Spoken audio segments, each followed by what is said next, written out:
Pemirsa, jelang Idul Adha, permintaan hewan kurban di sejumlah daerah terus meningkat. Di Aceh Besar, penjualan hewan kurban naik hingga 40%. Sementara itu dari Nusa Tenggara Timur, pengiriman sapi kurban keluar pulau mencapai 6.000 ekor.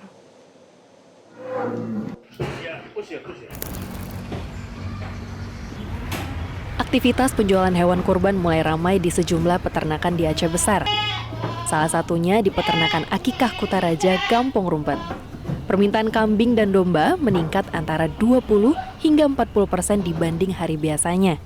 Untuk memenuhi permintaan, peternakan menyiapkan ratusan ekor hewan kurban yang tersebar di 3 outlet penjualan. Menjelang H-4 kurban itu permintaan cenderung meningkat ya. Peningkatan itu bisa mencapai 20 hingga 40%. Nah, terkait dengan jumlah stok yang kita siapkan juga itu masih cenderung stabil. Sekitar 500 di 3 outlet kita, dan alhamdulillah setiap tahunnya itu juga mencapai target penjualan.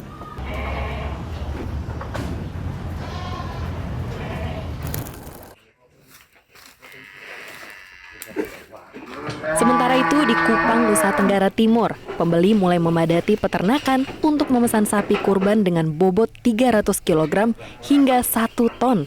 Peternak dan pengusaha sapi Tono Sufari Sutami menyebut, permintaan tidak hanya datang dari dalam daerah, tetapi juga dari luar pulau seperti Jawa, Sumatera, hingga Kalimantan. Pengiriman sapi kurban keluar NTT bahkan mencapai 6.000 ekor menjelang Idul Adha. Untuk memastikan kondisi sapi tetap sehat, setiap ternak milik Tono diberikan vitamin, pakan berkualitas, dan menjalani pemeriksaan darah sebanyak 2 kali sebelum dijual. NTT juga disebut berstatus zona hijau bebas penyakit mulut dan kuku atau PMK, sehingga seluruh sapi yang akan dijual wajib memenuhi standar kesehatan dan kelayakan. Cuma yang paling banyak dari luar provinsi, itu lebih banyak daripada konsumsi lokal ini. Itu untuk Idul Adha ini kita lebih banyak ke Kalimantan Selatan dan Kalimantan Timur. Kalau kesehatan sebelum kita kirim, kita bantu dengan vitamin, pakan yang bagus, terus dengan pemeriksaan darah ini 2 kali. Pertama diperiksa di veteriner provinsi, nanti sampai lagi di karantina diperiksa lagi.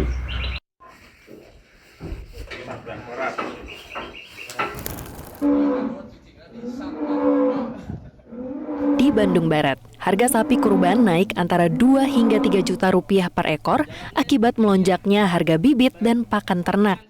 Meski harga naik, permintaan masyarakat untuk berkurban tetap tinggi. Jumlah pemesanan sapi di Bandung Barat meningkat sekitar 30% dibanding tahun lalu. Kalau permintaan sih meningkat tetap ya meningkat sedikit, tapi sapinya yang kurang. Ketersediaannya berarti ya. Terus ini yang bahan makannya itu persentasenya naik juga gitu. Dari sisi peternak sendiri kenaikannya berapa Pak dibandingkan secara nominal Pak? 2 juta 3 juta Kenaikannya. Sejumlah peternak memperkirakan permintaan hewan kurban akan terus meningkat hingga mendekati Hari Raya Idul Adha. Tingginya permintaan ini menjadi berkah bagi para peternak dan penjual hewan kurban di berbagai daerah. Tim Liputan Metro TV. Jelajahi cara baru mendapatkan informasi. Download Metro TV Extend sekarang.